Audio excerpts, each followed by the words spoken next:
الحمدللہ والصلاۃ والسلام علی رسول اللہ، اما بعد۔ اس چینل کو دیکھنے والے محترم بھائیوں اور بہنوں، السلام علیکم ورحمۃ اللہ وبرکاتہ۔ میری مسلمان بہنوں، اس زمانے میں تربیت کرنے والے لوگوں کے لیے جن چیزوں کا سمجھنا بے حد ضروری ہے، انہی میں سے ایک یہ بھی ہے کہ وہ اس سچائی اور اس واقعیت کو سمجھنے کی کوشش کریں جس سچائی کے ساتھ ان کے بچے اور بچیاں زندگی گزار رہے ہیں،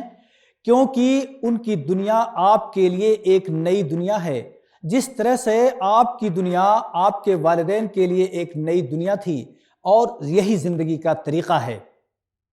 اس لیے آپ سے گزارش ہے کہ آپ ہر طرح کی چینجنگ اور تبدیلیوں کو ایک خوفناک اور بھیانک سائے کی طرح نہ سمجھیں، بلکہ اس بات کی کوشش کریں کہ انہی چینجنگز اور تبدیلیوں کے اندر آپ مفید اور اچھی چیز کو تلاشنے کی کوشش کریں۔ تربیت کرنے والے ہر شخص کے لیے یہ ضروری ہے کہ وہ سوشل میڈیا کے نیٹ ورکس کے بارے میں اور وہ نیٹ ورک کس طرح سے کام کر رہے ہیں، ان سب چیزوں کے بارے میں اچھی طرح سے جانکاری حاصل کرنے کی کوشش کرے، اور اسی طرح سے انٹرنیٹ، نئی نئی ٹیکنالوجیز، ویڈیو گیمز اور ان کے علاوہ یہ میڈیاز تربیت کرنے والے اس شخص کو جو کچھ عطا کر رہے ہیں، ان سب چیزوں کے بارے میں اچھی طرح سے جانکاری حاصل کرنے کی کوشش کرے، تاکہ وہ بچوں کو اچھی طرح سے سمجھ سکے اور ان کی زندگی، ان کے اہتمامات، ان کے سوچنے کے انداز اور وہ اپنے ارد گرد کی دنیا کو کس انداز سے دیکھتے ہیں، ان تمام چیزوں کو اچھی طرح سے وہ سمجھ سکے۔ ہمارے لیے یہ ضروری ہے کہ ہم اپنے بچوں کی تربیت اور ٹریننگ ایک تنقیدی سوچ کے ساتھ بھی کریں، تاکہ وہ بچے ملنے والی ہر جانکاری اور ہر انفارمیشن کو صحیح سمجھ کر کے قبول نہ کر بیٹھیں، اور اسی طرح سے ان کے اندر تحقیق اور تلاش و جستجو کی صلاحیت پیدا کرنے کی کوشش کی جائے،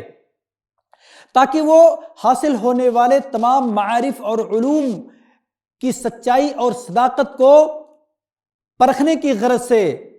اور ان کی سچائی کو کنفرم کرنے کی غرض سے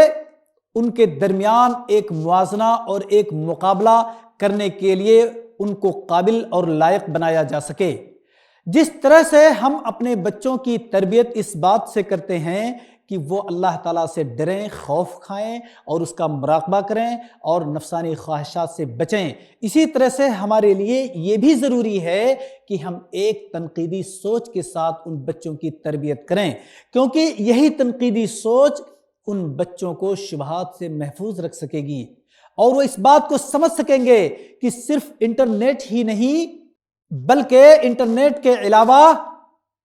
کتابیں اور صحیح تجربات علم کا منبع اور سرچشمہ اور مصادر اور سورس ہیں۔ تو اس طرح سے وہ اپنی محنت اور اپنی کوشش کو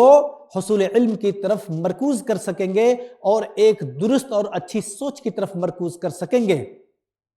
ہمارے لیے یہ بھی بے حد ضروری ہے کہ ہم اپنے بچوں کے سامنے اس بات کی وضاحت کریں کہ ایک مسلمان دوسروں کی رائے، دوسروں کی باتوں کو بآسانی قبول کرنے کے درمیان اور اسی طرح سے دین اور عقیدہ کی حفاظت کرنے کے درمیان اور اسی طرح سے ایک مسلم سماج اور ایک مسلم سوسائٹی کے عادات اور تقالید کو اپنانے کے درمیان توازن کیسے پیدا کرے، یہ اس بات کو سمجھانا بھی ان کے سامنے بے حد ضروری ہے، تاکہ ایک مسلمان ان تمام چیزوں کے درمیان ایک توازن پیدا کر سکے۔ آخر میں آپ سے یہ گزارش ہے کہ اپنے بچوں اور بچیوں کی تربیت کی خاطر ان کی ریئلٹی، ان کی سچائی، ان کی واقعیت کو سمجھنے کی کوشش کریں، اچھی طرح سے سمجھنے کی کوشش کریں، اور ان کے درمیان ان کے دلوں اور دماغ میں اثر کرنے والے فیکٹرز اور ان کے سلوک اور ان کے اسلوب کو اور ان کی سوچ کو تشکیل دینے والے فیکٹرز کو بہت اچھی طرح سے سمجھنے کی کوشش کریں۔ اسی کے ساتھ آج کا یہ حلقہ اپنے اختتام کو پہنچتا ہے۔ آنے والے حلقے میں انشاءاللہ تعالی پھر ملاقات ہوگی اور تربیت سے متعلق دوسرے پہلوؤں پر روشنی ڈالی جائے گی۔ والسلام علیکم ورحمۃ اللہ وبرکاتہ۔